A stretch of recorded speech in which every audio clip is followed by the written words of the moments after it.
હવે આગળ વાત મહાસંગ્રામની।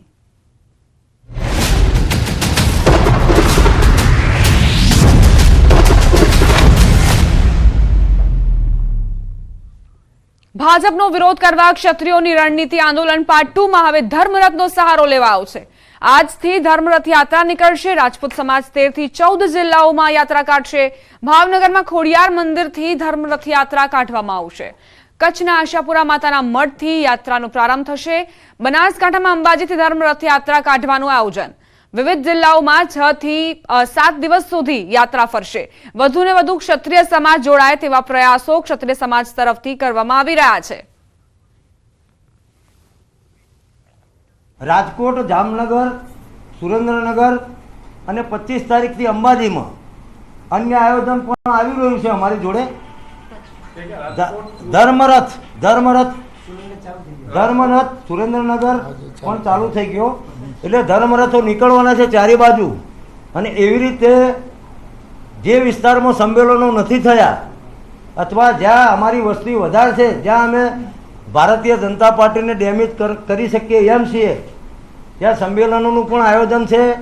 28 તારીખે બારડોલી ખાતે અને બીજી તારીખે જામનગર ખાતે મહાસંમેલન યોજવામાં આવશે, જેમાં 20,000થી વધુ વ્યક્તિઓ ભાઈ બહેનો હાજર રહેવાના છે। આ તરફ રાજકોટમાં ક્ષત્રિય આંદોલન પાર્ટ 2 નો આજથી પ્રારંભ થવા જઈ રહ્યો છે। થોડી વારમાં ધર્મરથને પ્રસ્થાન કરાવવામાં આવશે। પાલિસ રોડ પર આવેલા આશાપુરા માતાજીના મંદિરથી રથને થોડી વારમાં પ્રસ્થાન કરાવવામાં આવશે।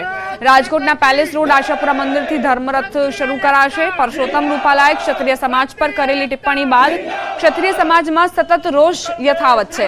ધર્મરથથી રાજકોટ, વાંકાનેર, જસદણ, જેતપુર, ગોંડલ સહિતના વિસ્તારોમાં આ રથ ફેરવવામાં આવશે।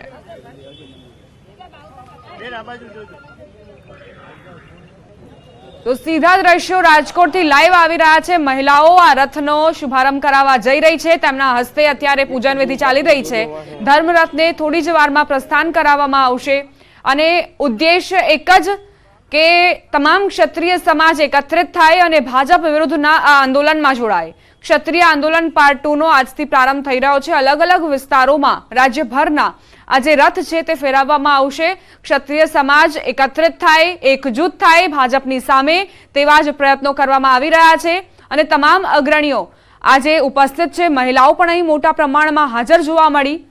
જે રાજકોટથી તસવીરો આવી તેમાં મહિલાઓએ એક જ નારો અહીં આપ્યો કે આ વખતે ક્ષત્રિયો વિરુદ્ધની જે આ ટિપ્પણી છે તે તો નહીં જ ચાલે। ધર્મરથ છે એ સમગ્ર પ્રજા માટે છે ને પ્રજાના બધા વર્ગને સાથે લેવા માટે છે। એટલે એક ધર્મની પુનઃસ્થાપનાનું વાતાવરણ થશે એ હું આપને કહું છું। સમાચારોમાં આગળ વધીએ। લોકસભા ચૂંટણી પ્રચારમાં દિગ્ગજ નેતાઓ ઉતરવાના છે। કોંગ્રેસ નેતા પ્રિયંકા ગાંધી વાડ્રા ગુજરાત આવશે। વલસાડ કોંગ્રેસ બેઠકના ઉમેદવાર અનંત પટેલ માટે પ્રચાર કરશે। આગામી 27 એપ્રિલના રોજ ધરમપુરના દરબાર ગઢ ખાતે તેઓ જનસભા કરવાના છે। તો કેન્દ્રીય નેતાઓ પણ હવે પ્રચારમાં લાગી જશે। ગુજરાતનો ગઢ કબજે કરવા માટે પ્રિયંકા ગાંધી પણ આવી પહોંચશે અને અનંત પટેલ માટે તેઓ સભા ગજાવવાના છે, જનસભા તેઓ યોજવાના છે। લોકસભા ચૂંટણીમાં તમામ સ્ટાર પ્રચારકોને કોંગ્રેસ મેદાને ઉતારવા માટે તૈયાર અને એમાં પ્રિયંકા ગાંધી વાડ્રાનો પણ સમાવેશ। ગુજરાતના પ્રવાસે તેઓ આવશે અને અનંત પટેલ માટે સભા ગજાવશે। આગામી 27 એપ્રિલના રોજ ધરમપુરના દરબાર ગઢ ખાતે જનસભાનું આયોજન। હવે આગામી 7 દિવસ સુધી વાતાવરણ સૂકું રહેવાની હવામાન વિભાગની આગાહી। રાજ્યમાં 3 દિવસ બાદ ફરી તાપમાનમાં વધારો થશે। તાપમાન 2 થી 3 ડિગ્રી સુધી વધશે। ગુજરાતના કોસ્ટલ વિસ્તારમાં ઉત્તર પશ્ચિમના પવનો ફૂંકાશે। રાજકોટના ધોરાજીમાં પાણીની પારાયણ શરૂ। ચેકડેમ, કુવા અને બોરમાં પાણી ખાલીખમ થતા ખેડૂતો ચિંતિત થયા। ઉનાળુ પાકને જીવંત રાખવા માટે નર્મદાના નીર ગામના કુવા અને ચેકડેમમાં પહોંચાડવા માટે ખેડૂતોની માંગ। ગીરની શાન ગણાતી કેસર કેરીના બગીચાઓ થઈ રહ્યા છે નષ્ટ। ગ્લોબલ વોર્મિંગની અસરના કારણે આવક કરતા ખર્ચ વધી જતા કેસર કેરીના ખેડૂતો કરજદાર બન્યા। કેટલાક ખેડૂતો નવસર્જન માટે કાપી રહ્યા છે જૂના આંબા। તાલાલા ગીરના સુરવા, ધાવા, હળમતિયા, વાડલા સહિતના ગામોમાં કપાઈ રહ્યા છે આંબાના વૃક્ષો. ખેડૂતો કહી રહ્યા છે કે વૃક્ષો પર કરવત ચલાવવા અમારું પણ કાળજું કંપે છે, પરંતુ ના છૂટકે કાપવા પડે છે આંબાના વૃક્ષો. ખેડૂતો અન્ય પાક તરફ વળવા મજબૂર. સુરતમાં કેરીના રસમાં થતી ભેળસેળને લઈને આરોગ્ય વિભાગનું ચેકિંગ. ભેળસેળ અટકાવવા માટે આરોગ્ય વિભાગે 8 ટીમો બનાવી સેમ્પલ લેવાની કામગીરી હાથ ધરી. નમૂનામાં કોઈ ભેળસેળ જણાશે તો દંડાત્મક કાર્યવાહી કરવામાં આવશે.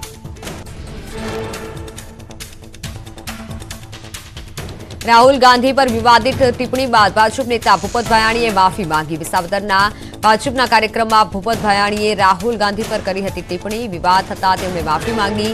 એ શબ્દ પ્રયોગ ચૂંટણીલક્ષી પ્રચારનો હતો. રાહુલ ગાંધી પર ટિપ્પણી મામલે ભૂપત ભાયાણી સામે ચૂંટણી પંચમાં ફરિયાદ નોંધાઈ. જૂના જિલ્લા કોંગ્રેસ સમિતિની ભાયાણી સામે ફોજદારી ગુના દાખલ કરવા માટે માંગ કરાઈ. ચૂંટણી પ્રક્રિયા સુધી વિસ્તારમાં પ્રવેશબંધીની માંગ. મોરબીમાં ભાજપ કાર્યાલયના ઉદઘાટન પહેલા કોંગ્રેસમાં રોષ. ભૂપત ભાયાણીએ રાહુલ ગાંધી પર કરેલી ટિપ્પણી સામે કોંગ્રેસના કાર્યકર્તાઓએ કર્યો વિરોધ. પોલીસે વિરોધ કરી રહેલા કોંગ્રેસ કાર્યકર્તાઓની કરી અટકાયત. ભૂપત ભાયાણીએ રાહુલ ગાંધી માટે અપશબ્દ વાપર્યા બાદ કોંગ્રેસ આક્રમક મૂડમાં. જૂનાગઢ શહેર પ્રમુખ મનોજ જોશીએ કહ્યું કે ભૂપતભાઈએ નેતા તરીકે ભાષા પર સંયમ રાખવો જોઈએ. તેઓ તેમની માનસિકતા છતી કરી રહ્યા છે. ચૂંટણીમાં બીજેપીની હાર થવાની છે એટલે આવા નિવેદનો આપેલ છે. રાજાને પટરાણીઓ પર આપેલા નિવેદનને લઈને જૂનાગઢ જિલ્લા ભાજપ પ્રમુખ કિરીટ પટેલે માફી માંગી. વિડીયો રિલીઝ કરી અને કહ્યું કે તેમના નિવેદનથી સમાજની લાગણી દુભાઈ હોય તો માફ કરજો. વિસાવદરમાં ભાજપની સભામાં જિલ્લા ભાજપ પ્રમુખ કિરીટ પટેલે બફાટ કર્યો. કહ્યું કે પહેલા રાજાની પટરાણી બોબડી હોય, લૂલી હોય કે લંગડી હોય તેની કુખેથી જન્મેલો દીકરો રાજા બનતો, પણ હવે મતપેટીમાંથી પેદા થાય છે રાજા. જૂનાગઢ જિલ્લા ભાજપ પ્રમુખ કિરીટ પટેલ સામે રોષ. રાજપૂત કરણી સેનાના આગેવાન મયુર ધ્વજસિંહ રાણાએ કર્યા પ્રહાર. કહ્યું કે ભાજપ જાણી જોઈ અને અમારા સમાજની અવગણના કરે છે. ભાજપના વિરોધમાં જ મતદાન કરીશું. કિરીટ પટેલના નિવેદન પર કરણસિંહ ચાવડાનું નિવેદન. કહ્યું કે જનતા તમને રાજા બનાવવા માંગતી નથી આપતી અને કિરીટ પટેલના નિવેદનથી દિવ્યાંગોની લાગણી દુભાઈ. જૂનાગઢમાં બ્રોડગેજ મામલે હર્ષદ રીબડિયાનો હુંકાર. વન વિભાગને છઠ્ઠીનું ધાવણ યાદ કરાવવાની ચીમકી ઉચ્ચારી. તેઓ રાજેશ ચુડાસમાનો વાંક નથી. વન વિભાગ આડું આવે છે. હવે વન વિભાગ આવશે તો જોઈ લેવાની ચીમકી ઉચ્ચારી. ભાજપનો વિરોધ કરવા ક્ષત્રિયોની રણનીતિ તૈયાર. આંદોલન પાર્ટ 2માં હવે ક્ષત્રિય સમાજ લેશે ધર્મરથનો સહારો. આજથી વિવિધ જિલ્લાઓમાં નીકળશે ધર્મરથ યાત્રા. રાજપૂત સમાજ 13 થી 14 જિલ્લાઓમાં કાઢશે યાત્રા. ભાવનગરમાં ખોડિયાર મંદિરથી કચ્છના આશાપુરા માતાના મઢથી બનાસકાંઠામાં અંબાજી સહિત અલગ અલગ જિલ્લાઓમાં યોજશે ધર્મરથ યાત્રા. ક્ષત્રિય આંદોલનને લઈને ભાજપનું ડેમેજ કંટ્રોલ. ભુજમાં હર્ષદ સંઘવીએ ભાજપના કાર્યકરો અને ક્ષત્રિય સમાજના આગેવાનો સાથે યોજી બેઠક. 1 કલાક બંધ બારણે ચાલેલી બેઠકમાં ભાજપ નેતા રત્નાકરજી ઉપસ્થિત રહ્યા. બનાસકાંઠામાં હર્ષ સંઘવીએ ક્ષત્રિય આગેવાનો સાથે કરી બેઠક. ખાનગી પાર્ટી પ્લોટમાં યોજાઈ બેઠક. ક્ષત્રિય આગેવાનો સહિત મોટી સંખ્યામાં ભાજપના કાર્યકર્તાઓ પણ હાજર રહ્યા. રાજકોટ ભાજપ ઉમેદવાર પરસોત્તમ રૂપાલાએ બાલક હનુમાન મંદિરે દર્શન કર્યા. રૂપાલાએ કહ્યું કે હનુમાનજીની કૃપાથી સુરતમાં પ્રથમ કમળ ખીલ્યું છે. ભાજપને શુકન થયા. આ વખતે દેશમાં ભાજપ 400 બેઠક પર જીતવાનો વિશ્વાસ વ્યક્ત કર્યો. બનાસકાંઠા બેઠકને લઈને ભુવાજીએ કરી ભવિષ્યવાણી. ભાજપને 327 થી 335 બેઠકો પર જીતનો દાવો કરતા ભુવાજીનો વિડીયો વાયરલ. બનાસકાંઠામાં 1,72,000 મતથી કમળ ખીલાવવાનો દાવો કરતા જોવા મળ્યા ભુવાજી.